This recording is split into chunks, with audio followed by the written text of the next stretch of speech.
ഇതെന്ത് വേഷോ? നീ പുലിക്കളിക്കൊല്ലും പോവാണോ? വൃത്തിയായി ഡ്രസ് ചെയ്ത് നടക്കാൻ പഠിച്ചില്ലേ ഇനിയും? സുധാകരനാണോ ഇതിനൊക്കെ സമ്മതിച്ചു കൊടുക്കുന്നത്? ഇപ്പോഴത്തെ കുട്ടികളുടെ ഡ്രസ്സൊക്കെ പറഞ്ഞിട്ടില്ലേ ഞാൻ ഇത്രയും ഗോഷ്ഠി വേഷങ്ങളുമായി എന്റെ മുമ്പിൽ വരരുതെന്ന്? സംഗീത കോളേജ് പഠിക്കാൻ പോകുമ്പോ ഇങ്ങനെയൊക്കെയാണ് വേഷം കെട്ടി പോകുന്നത്. പഠിക്കുന്ന വിദ്യയോടൊരു ബഹുമാനം വേണ്ടേ? വേഷം മാറിപ്പോയിക്കോ. പ്രിൻസിപ്പൽ രാമനാഥനോട് ഞാൻ വിളിച്ചു പറഞ്ഞിട്ടുണ്ട്. അത് ആർട്സ് ആൻഡ് സയൻസിൽ കമ്പ്യൂട്ടർ ആപ്ലിക്കേഷൻ ആണ് ഇവിടെ എടുത്തത്. കമ്പ്യൂട്ടറോ? എന്താ സംഗീതം വെറുത്തോ നിങ്ങൾക്ക്? ഈ കുടുംബം മുഴുവൻ സംഗീതം ഉപാസിക്കുന്നവരാണെന്ന് മറന്നോ? പിന്നെ അതാണ് അവൾക്ക് ഇഷ്ടമെന്ന് പറഞ്ഞപ്പോ. അവൾക്ക് നാളെ തുണി കൊടുക്കാതെ നടക്കുന്നതാണ് ഇഷ്ടമെന്ന് പറഞ്ഞാൽ സമ്മതിക്കോ നിങ്ങള്? ഓ, ഓപ്പയോട് ഞാൻ എല്ലാം പറഞ്ഞ് ഏർപ്പാട് ചെയ്തിരുന്നാണല്ലോ. ഓപ്പയോടെ? ഓപ്പേ! അതാ വിളിച്ചു. രാവിലെ തന്നെ ദേഷ്യത്തിലാണല്ലോ വിളി. ആരാ എന്താ കുറ്റം ചെയ്തത് ആവോ? എല്ലാ കുറ്റങ്ങളും വജ്രായുധം പോലെ എന്റെ നിരക്കാണല്ലോ വരണത്. എവിടെ നോക്കിയാലും എന്ത് കാര്യത്തിനും ഞാൻ വേണം. എത്തിപ്പോയി. എത്തി എത്തി. എന്താ എന്താ ഓപ്പ ഇത്? Accounts file. അയ്യോ അതല്ല. അയ്യോ മറന്നു. വിളി കേട്ട് പരിഭ്രമിച്ച് ഓടി വരുന്നതിനിടയില് ഇടാൻ മറന്നു. ഞാൻ പാന്റ് ഇട്ടിട്ട് വരാം. ഒരു മറവ് പറ്റിപ്പോയി സഹോദരൻ. ഇന്നലെ ഒന്നും തുടങ്ങിയതല്ലോ ഈ മറവി. ആട്ടെ, രമയുടെ കാര്യം ഞാൻ ഓപ്പയോട് പറഞ്ഞു. ആ സംഗീത കോളേജിന്റെ കാര്യം പണവും തന്നെ ഏൽപ്പിച്ചല്ലേ? പിന്നെന്താ ഒരു കമ്പ്യൂട്ടർ? ആദ്യം മാനേജറുടെ അടിയോടിയുടെ അടുത്ത് ഏൽപ്പിച്ചിരുന്നാണല്ലോ. ഓപ്പയോട് പറഞ്ഞാൽ ഓപ്പയല്ലേ കാര്യം ചെയ്യേണ്ടത്, അല്ലാതെ അടിയോടിയാണോ? എവിടെയാ അയാള്? അടിയോടി ചതിച്ചോ അതോ ചതിയോടി അടിച്ചോ ചോദിച്ചിട്ടെന്നെ കാര്യം. അടിയോടി അടിയോടി അടിയോടി എന്തോ ബെസ്റ്റ്. കിഴക്കും പടിഞ്ഞാറും ഒന്നിക്കുന്ന വേഷം. പണ്ട് കാലത്ത് പള്ളിക്കൂടെ മുൻഷിമാരിങ്ങനെ ആയിരുന്നെന്ന് കേട്ടിട്ടുണ്ട്. കോട്ടില്ലേ? കോട്ടിന്റെയും ചീലയുടെയും കാര്യം പറയാനല്ല ഞാൻ ഇങ്ങോട്ട് വന്നത്. അത് വരവിന്റെ സ്പീഡ് കണ്ടപ്പോഴേ മനസ്സിലായി. എന്താ കാര്യം? മാനേജറെ കാണാത്തോണ്ട് സുഭദ്ര അവിടെ കിടന്ന് ചാടുന്നു.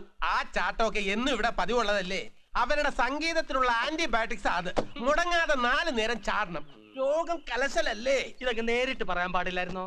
വയറ്റിപ്പഴപ്പായി പോയി. ഓപ്പേ അതിങ്ങോട്ടെടുത്തേ.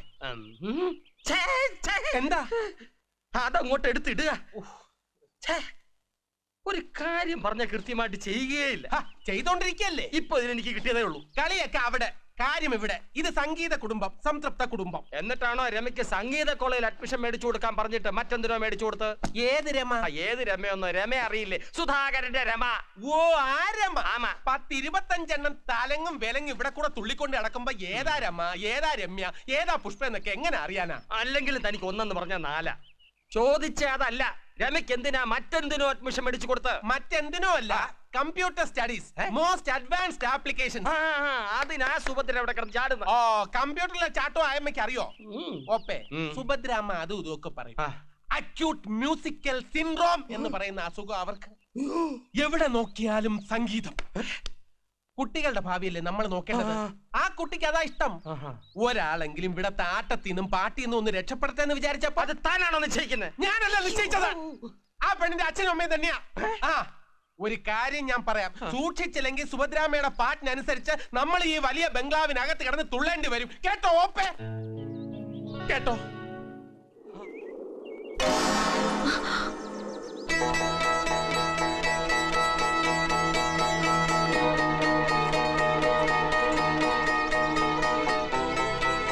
വിജയ്, ഉപദേശിക്കാനുള്ള അർഹതയോ പക്വതയൊന്നും എനിക്കില്ലെന്ന് തർക്കുത്തരം പറയാൻ കഴിയും വിജയന്. ഏട്ടന്റെ സ്ഥാനം ഉണ്ടല്ലോ. പക്ഷേ എനിക്ക് പറയാതിരിക്കാൻ കഴിയില്ല. എന്താ ഇതിന്റെയൊക്കെ അർത്ഥം? അർത്ഥം ഞങ്ങൾക്ക് പരസ്പരം ഇഷ്ടമാണ്, പ്രേമമാണ്, കല്യാണം കഴിക്കാൻ ആഗ്രഹമുണ്ട്. ഇതൊക്കെയല്ലേ? സ്വന്തം ഓപ്പയുടെ മകനാണെങ്കിലും വിജയന് തോന്നുന്നുണ്ടോ അമ്മയെ ബന്ധത്തിന് സമ്മതിക്കുമെന്ന്? സുഭദ്ര ചിറ്റയ്ക്ക് എന്നോട് ഇഷ്ടക്കേടൊന്നുമില്ലല്ലോ. ഇഷ്ടക്കേടുണ്ടോ എന്നല്ല ഞാൻ ചോദിച്ചത്, ഈ വിവാഹ ബന്ധത്തിന് സമ്മതിക്കുമെന്നാണ്. വിജയൻ അറിയാലോ, നമ്മളൊക്കെ അമ്മയുടെ തണലിലാണ്. അമ്മയുടെ വാക്കിനെതിരായി നമുക്കൊന്നും പറയാനോ ചെയ്യാനോ കഴിയില്ല. അതിന് അധികാരവും ഇല്ല. അമ്മ പറയുന്ന അനുസരിക്കുക മാത്രമാണ് നമ്മുടെ കടമ. അങ്ങനെയല്ലേ നമ്മളൊക്കെ ഈ വീട്ടിൽ ഒന്നിച്ചു കഴിഞ്ഞത്? അതൊക്കെ ശരിയാണ്. എന്നാലും പറഞ്ഞാ മനസ്സിലാവില്ല ചിറ്റയ്ക്ക്. പറഞ്ഞാൽ മനസ്സിലാവാത്ത വിഡ്ഢിയൊന്നല്ല അമ്മ. പക്ഷേ ഞങ്ങൾ രണ്ടുപേരെ കുറിച്ച് അമ്മയ്ക്ക് ചില നിശ്ചയങ്ങളുണ്ട്, കണക്കൂട്ടലുകളുണ്ട്, സ്വപ്നങ്ങളും ഉണ്ട്. അത് തെറ്റിക്കരുത്. ഉപദേശമായിട്ട് എടുക്കാം, സൂചനയായിട്ട് എടുക്കാം, അതും അല്ലെങ്കിൽ മുന്നറിയിപ്പായിട്ടും എടുക്കാം. അമ്മയുടെ പ്രസ് മീറ്റിംഗിന് സമയം ഞാൻ പോണു. മനസ്സി ഇതിപ്പോ തിരക്കിട്ട് ചിറ്റയോട് പറഞ്ഞ് പ്രശ്നമാക്കരുത്. പറയേണ്ടതൊക്കെ അപ്പപ്പോ പറയുന്നല്ലേ നല്ലത്.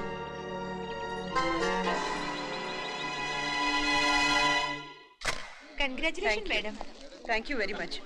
Discipline please. Excuse me ma'am, മാഡത്തിന്റെ അടുത്ത ആൽബത്തിന്റെ കോമ്പോസിഷൻ തുടങ്ങിയോ? അതിനെക്കുറിച്ച് don't call it an album. ആളുകൾ പിന്നെയും പിന്നെയും ഉപയോഗിച്ച് ക്ലീഷയാക്കിയ ഒരു വാക്കാണത്. I call it my concept, my performance. Final റൗണ്ടിൽ എത്തിയ സ്ഥിതിക്ക് ഭാവി പരിപാടികൾ എന്തൊക്കെയാണ്? ഫൈനലിൽ പങ്കെടുക്കും. And this will be my life's most ambitious programme. ഇത് എൻ്റെ മകൾ മാനസി കൊറിയോഗ്രാഫ് ചെയ്യും. ഇവൾ സംഗീത, പിന്നെ എൻ്റെ ജ്യേഷ്ഠന്റെ മകൻ വിജയ്. ഇവരായിരിക്കും ലീഡ് പെർഫോമൻസ്. മാഡം, ഇതൊരു പുതിയ തീരുമാനം. ഇൻഫാക്ട് ഞങ്ങൾ ഉദ്ദേശിച്ചിരിക്കുന്നത് അതെന്താണെന്ന് മാഡത്തിന് മാത്രമേ അറിയാവൂ. Thank you. It will be on a new theme, equality, സ്ത്രീ പുരുഷ സമത്വം. Let us say sort of Ardhanarishvara myth. അതൊരു പഴയ നമ്പർ അല്ലേ മാഡം? കുമാരസംഭവം മുതൽ ഇങ്ങോട്ട്. നോ നോ നോ, ഇപ്പോഴത്തെ സർക്കംസ്റ്റാൻസസിൽ ഏറ്റവും പ്രസക്തമായ തീം. പുരുഷ മേധാവിത്വത്തെ കുറിച്ച് വേണ്ടത്ര റിയലൈസ് ചെയ്യാൻ നമ്മുടെ നാട്ടിലെ ഒരു ആവറേജ് സ്ത്രീക്ക് ഇനിയും കഴിഞ്ഞിട്ടില്ല. എന്റെ പേഴ്സണൽ ലൈഫിൽ പോലും.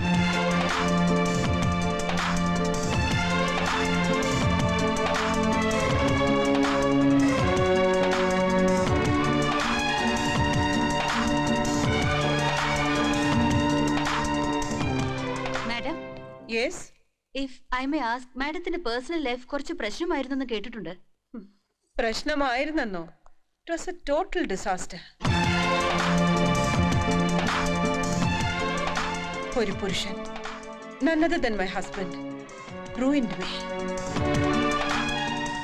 18ാമത്തെ വയസ്സിൽ ലോകം എന്താണെന്ന് തിരിച്ചറിയാൻ പക്വതയില്ലാത്ത കാലത്ത് ഞാൻ പടിയിറങ്ങി പോന്നതായിരുന്നു അയാളുടെ കൂടെ. പുച്ഛിച്ചു, പരിഹസിച്ചു. He was ridiculing me all along. സഹിക്കാൻ വയ്യാതായപ്പോ ഞാൻ എന്തൊക്കെയോ പറഞ്ഞിട്ടുണ്ടാവാം. എന്നെയും 2 കൊച്ചു പെൺകുട്ടികളെയും തനിച്ചാക്കിയിട്ട് ആ മനുഷ്യൻ ഇറങ്ങിപ്പോയി. അന്നു മുതൽ എനിക്ക് വാശിയായിരുന്നു. ജയിക്കാനുള്ള വാശിയല്ല, ഇനി ഒരിക്കലും തോൽക്കാതിരിക്കാനുള്ള വാശി. എന്റെ ജീവിതത്തിന്റെ ലക്ഷ്യം തന്നെ ഈ പെർഫോമൻസുകളാണ്. ഇതിനെ അലങ്കോലപ്പെടുത്താൻ ഞാൻ ആരെയും ഒരിക്കലും അനുവദിക്കില്ല. വാശിയാണ്, വേണമെങ്കിൽ പകയാണെന്ന് തന്നെ കൂട്ടിക്കോ. എന്റെ ഭർത്താവിനോട് എനിക്ക് ചെയ്യാവുന്ന പ്രതികാരം. Programme of the millennium year. ഇത് പ്രദീപന്, ഇത് ജോസഫിന്, ഇത് ഹമീദിന്. താൻ കണ്ടില്ലടോ, അവളവിടെ കിടന്ന് തുള്ളുന്നു. ആ സ്വാമിയോട് പറഞ്ഞ 314 ഹിയറിംഗ് അടുത്ത ആഴ്ചത്തേക്ക് മാറ്റിവെക്കാൻ. അല്ലെങ്കിൽ താൻ എങ്ങനെ അറിയാനോ എന്റെ വിഷമം? ആ രാജാമണി കേസിലെ സർക്കിൾ ഇൻസ്പെക്ടർ ഹാജരാവേണ്ടത് നാളെയാണ്. അതൊന്ന് വിളിച്ച് ഓർമ്മിപ്പിക്കണം. ശരി. ഇത്തവണ എന്താ വാദിച്ച് തോറ്റല്ലോ, ഇനിയിപ്പോ എന്ത് ചെയ്യാനാ ഭാവം? കോർട്ടിലേക്ക് പോക്കോ. താൻ എന്തിനോട് ഇങ്ങനെ കിടന്ന് പടയുന്നത്? ഹയർ കോർട്ടിലേക്കുള്ള പേപ്പേഴ്സ് ഒക്കെ ഞാൻ റെഡിയാക്കി വെച്ചിരിക്കുകയാണ്. 5 പേപ്പേഴ്സ്. കാലം കുറെ ആയാലൂടെ താൻ ഇത് തുടങ്ങിയിട്ട്. സിംഗിൾ ബെഞ്ച്, ഡിവിഷൻ ബെഞ്ച്, ആളില്ല ബെഞ്ച്, കുടുംബ കോടതിയൊക്കെ ആയിട്ട്. തനിക്കറിയില്ലേ, വെറും സരിഗമപ്പ പാട് നടന്നവളെ ഞാനായി നിലയിലാക്കിയത്. എന്നിട്ട് അവളെ എന്നെ അടിച്ചിറക്കിയിരിക്കുന്നു. ഇപ്പൊ പച്ചക്കള്ളം പറഞ്ഞ് നടക്കുക. ഞാൻ അവിടെ മുഖത്ത് ചവിട്ടിട്ടാ ഇറങ്ങിപ്പോന്നു. ഹലോ, ഞാൻ പറഞ്ഞു കേൾക്കാൻ എനിക്ക് സമയമില്ല. അയ്യോ വേണ്ട, ഞാൻ ചില കാര്യങ്ങൾ തീരുമാനിച്ചുറച്ചിട്ടുണ്ട്. തനിക്കൊരു കാര്യം ചെയ്യാവോ? മൊയ്തീനെ. എന്തോ? അയ്യോ മൊയ്തീനെ. എടോ വക്കീലെ, ഞാൻ പറയുന്നത് കേൾക്കണോ? എന്തോ പോയി കിടക്കണം. മൊയ്തീനെ. എന്തോ ഇവരെവിടെ പോയി? എടോ മൊയ്തീനെ. എന്തോ എടാ, കത്തിക്കുത്ത് കേസിലെ സാക്ഷി മുങ്ങിയെന്ന്. കടലിലെ പുഴയിലോ? കടലിലാണെങ്കിൽ വിഷമിക്കേണ്ട, 3-ാം ദിവസം കരയ്ക്കെടുത്തോളും. അതും മുങ്ങിയതിന്റെ 30 അടി അപ്പുറത്ത്. പുഴയിലാണെങ്കിൽ അതല്ല, കാണാനില്ലെന്ന്. ഇന്നാണ് വിസ്താരം മൊയ്തീനെ, ഇന്നാണ് വിസ്താരം. അതൊരു പ്രശ്നമാക്കണ്ടേ. പ്രതിയുടെ അമ്മായിപ്പം മരിച്ചു എന്ന് പറഞ്ഞു വക്കീൽ സാർ കേസ് ഒരാഴ്ചക്ക് നീട്ടിവെക്കി. ഇതിനിടയിൽ സാക്ഷിയെ തപ്പിയെടുത്തോണ്ട് വന്ന കാര്യം ഞാൻ ഏറ്റു. ഈ ദുനിയാവിൽ എവിടെ ഉണ്ടെങ്കിലും ഞാൻ കൊണ്ടുവരാം. അതിന് അവന്റെ അമ്മായിപ്പം മരിച്ചിട്ടില്ലല്ലോ. ആര് പറഞ്ഞു മരിച്ചിട്ടില്ലെന്ന്? മരിച്ചിട്ട് 5-6 കൊല്ലങ്ങളായി. എന്റെ ആർക്ക് സാറേ, സാറിന്റെ കേസിനും വേണോ സാക്ഷികള്? ഞാൻ കൊണ്ടുതരാം. നല്ല മണി പോലുള്ള സാക്ഷികൾ. തത്ത പറയും പോലെ പറയും. പാട്ട് പാടാൻ കഴിവുള്ള ആരെങ്കിലും എനിക്കറിയാവോ?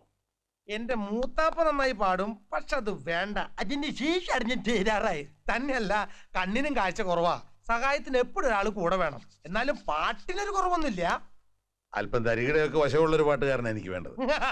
അതിനെന്തിനാ അത്ര ദൂരം തപ്പി പോണേ? ഈ ഞാൻ തന്നെ നല്ലൊരു ഗായകനല്ലേ? അല്ല, ഞാൻ ഉദ്ദേശിച്ച ശാസ്ത്രീയ സംഗീതമാ. ശാസ്ത്രീയ സംഗീതം. വാദാബി ഗണപതിൻ ഭജഹും അല്ലോ വാദാബി ചിങ്ങണ്ടങ്ങ ചിങ്ങണ്ടങ്ങ ഭൂദാദി ചിങ്ങണ്ടങ്ങ ചിങ്ങണ്ടങ്ങ വാദാബി. ഇതല്ല, ഇതിനേക്കാൾ നല്ലൊരു ഗായകന് ഏരിയ കിട്ടില്ല. എന്താ തന്റെ ഉദ്ദേശം? മുള്ളിനെ മുള്ളുകൊണ്ടെടുക്കുക, അവിടെ അഹങ്കാരം അടക്കുക.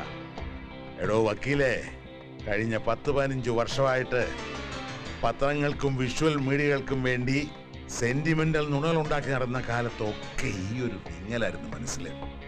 വീടില്ല ഞാൻ, ഒരു മകളെങ്കിലും എനിക്ക് വേണം.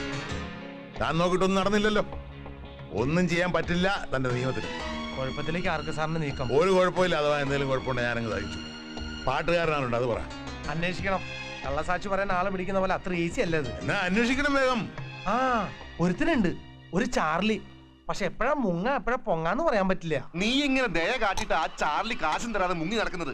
കഴിഞ്ഞ ആഴ്ച തരാന്ന് പറഞ്ഞതായിരുന്നു, പിന്നെ എന്താ നീ പിടിച്ചിട്ട് വാങ്ങിയില്ല? അതിനെന്തിനാ എന്റെ മെക്കിട്ട് കയറുന്നത്? ആ ചാർലി ഇങ്ങോട്ട് വരണ്ടേ? ഇനിയിപ്പോ എവിടെ പോയി തരാനാ അവനെ? അവന്റെ ബന്ധുക്കൾ ആരെങ്കിലും കണ്ടിരുന്നെങ്കില്? ഓ, അതിന് അവൻ എവിടെയാ ബന്ധുക്കള്? ആ കണ്ണുപൊട്ടി പെണ്ണ് 4 പിള്ളേരും അല്ലാതെ. ദൂരെ എവിടെയോ ആരോ ഉണ്ടെന്ന് പറഞ്ഞു കേട്ടിട്ടുണ്ട്. ഇനിയിപ്പൊ 2 പൊട്ടിച്ചാലേ കാര്യം നടക്കൂ. അവനെയോ അവന്റെ ശിങ്കടികളെയോ ബന്ധുക്കളെയോ ആരെങ്കിലും ഒന്ന് ചവിട്ടിയാലേ സാറേ, ഇവിടെ ചവിട്ടിയാലേ അവിടെ നിൽക്കുള്ളൂ. എത്രയായി? ആ ചാർലി തരാനുള്ള കാശ് കിട്ടിയോ? എവിടെ?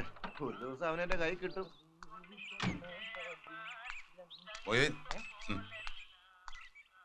താനിങ്ങനെ എല്ലായിടത്തും നിന്ന് റോസ് നടത്തിയാലേ ചാർലി എവിടാന്ന് ആരും പറഞ്ഞു തരത്തില്ല. അതിന് ഞാൻ എന്താ ചെയ്യണ്ടേ? എടോ, അടുത്ത ബന്ധുവാണെന്നുള്ള രീതിയിൽ അങ്ങ് സംസാരിക്കണം. സാറ് പറഞ്ഞത് അതിന്റെ ശരി. ഞാനൊന്ന് നോക്കട്ടെ. ഇത്തവണ മൊയ്തിന് കിട്ടിയിരിക്കും.